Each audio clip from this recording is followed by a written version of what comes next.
姜濤喺巴黎40度高溫之下，竟然要着住冬裝拍攝。古天樂第一次踏上紅館開作品展演唱會，反應熱度可能要加長。仲有佘詩曼昂坪拍外景，令錄鏡狀態又再俾網民大讚。今日娛樂圈真係幾多嘢講，我哋慢慢吹啦。先講姜濤呢單，我睇到第一個反應係：哇，真係熱到人都暈啊！巴黎40度高溫，正常人出街都想着住短衫，但姜濤因為品牌拍攝安排，竟然要着住又厚又重嘅冬裝講咗。最搞笑係佢仲幽默講一句：好凍啊！呢句真係好姜濤啊！明明熱到出晒汗，仲可以用一個玩笑令現場觀眾笑出嚟。不過講真，藝人工作有時真係唔似大家想象咁舒服啊！我哋睇到嘅可能只係幾張靚相、幾秒嘅片段，但背後可能係高溫、長時間等候，又要配合品牌要求。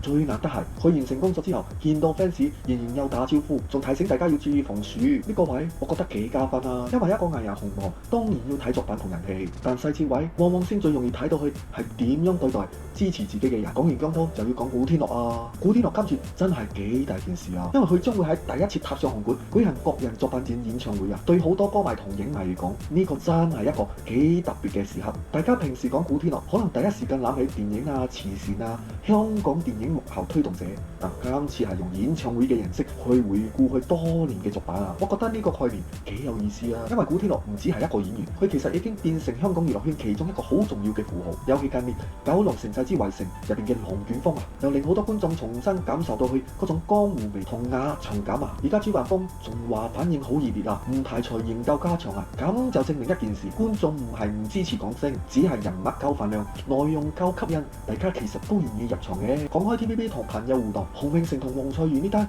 就真係輕鬆好多啊 ！TVB 新節目發佈會上面特別為洪永城整咗一幅宮廷風油畫，畫入面嘅洪永城化身拿破崙啊，個造型真係幾誇張嘅。但全場焦點反而唔係幅畫，係黃翠如一句説話。佢見到幅畫之後，竟然笑洪永城條頸好短啊！呢句一出，全場即刻笑晒啊！其實我覺得呢個先係最好睇嘅位，唔係硬做效果，而係朋友之間自然互串啊！黃翠如同洪永城合作咗咁多年，大家都知佢互動一向好自然啦，所以一句玩笑反而比好多刻意安排嘅橋段更加好笑啊！呢種畫面真係好有 TVB 綜藝嗰種熟人感啊！今次講佘詩曼啦，佘詩曼日前喺昂坪拍外景啊，俾網民拗魚啊！最犀利係今次唔係精修圖啊，亦唔係官方嘅靚相啊，而係途人拍到嘅零錄鏡畫面啊！結果網民反應都係一致大讚啊！講真，佘詩曼呢幾年狀態真係保持得好好啊！但我覺得佢最吸引嘅地方唔止係外表，而係佢身上有一種穩定嘅氣場啊！你見到佢拍外景，專心同劇組溝通，遇到途人外觀又保持親切，呢種專業其實係好多年累積翻嚟啊！所以點解有啲藝人年紀越大反而越有味道呢？因為觀眾睇到嘅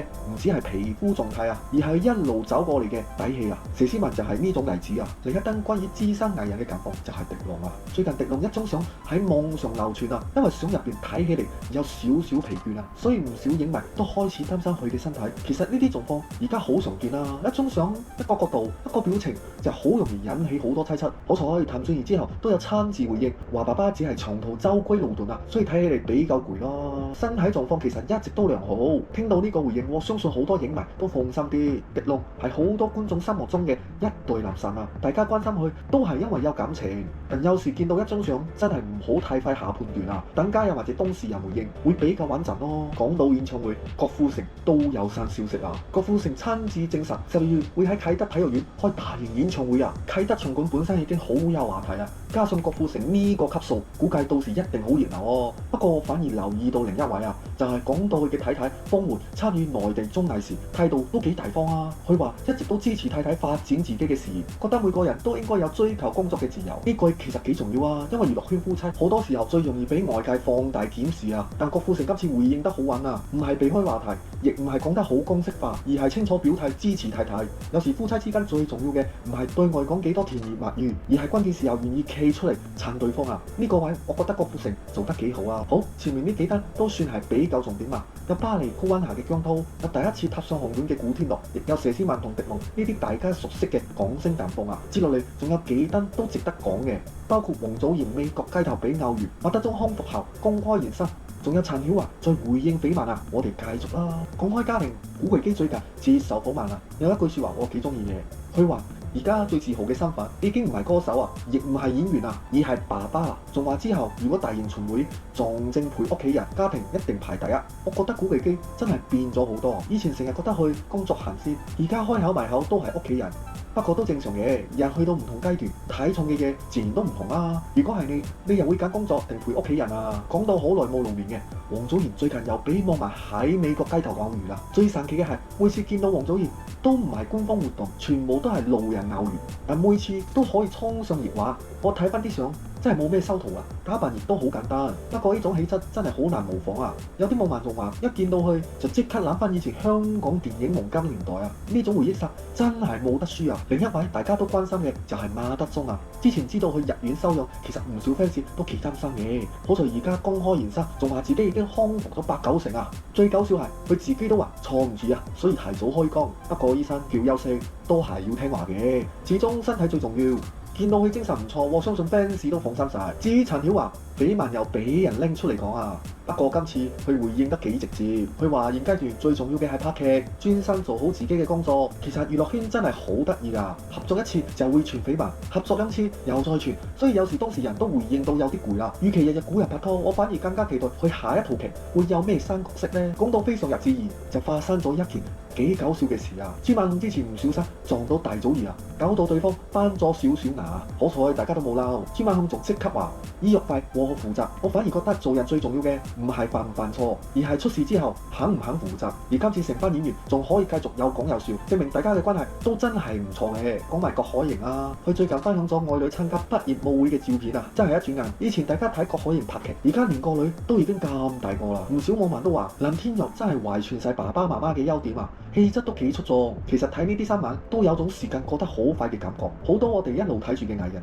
而家都開始分享仔女長大嘅點滴，真係有少少睇住一代人成長嘅感覺。好，仲有最後幾單新聞都幾有話題嘅，包括洪欣、張丹芳再次傳出翻變妻七，仲有張曼玉、胡定欣、袁標打幾位大家熟悉嘅藝人近況啊，同大家快速吹兩句啊！胡定欣最近去咗西班牙拍旅遊節目啊，除咗睇風景，仲換上一身官廷風嘅復古造型啊！唔少網民都講成個畫面好似電影海報咁啊！我反而覺得胡定欣近面真係越嚟越有女人味啊，未必一定係最搶眼嗰種，但好有氣質啊！影相亦越來越有味道啊！另一位俾網民偶遇嘅就係袁標啊，68歲嘅佢最近喺咖啡店俾人影到啊，上妝精神相當唔錯。最難得嘅係結婚43年，到而家感情都仲咁穩定啊！以前睇佢拍戲，而家睇到佢生活幸福，其實都替佢開心啊！楊恭如最近就因為造型引起網民討論咯，不過佢回應得幾大方嘅，佢話而家更加享受平淡嘅生活啊，唔會刻意迎合其他人嘅眼光。我反而幾欣賞呢種心態，始終人越大，最重要嘅係自己舒服。講到久違露面嘅張曼玉，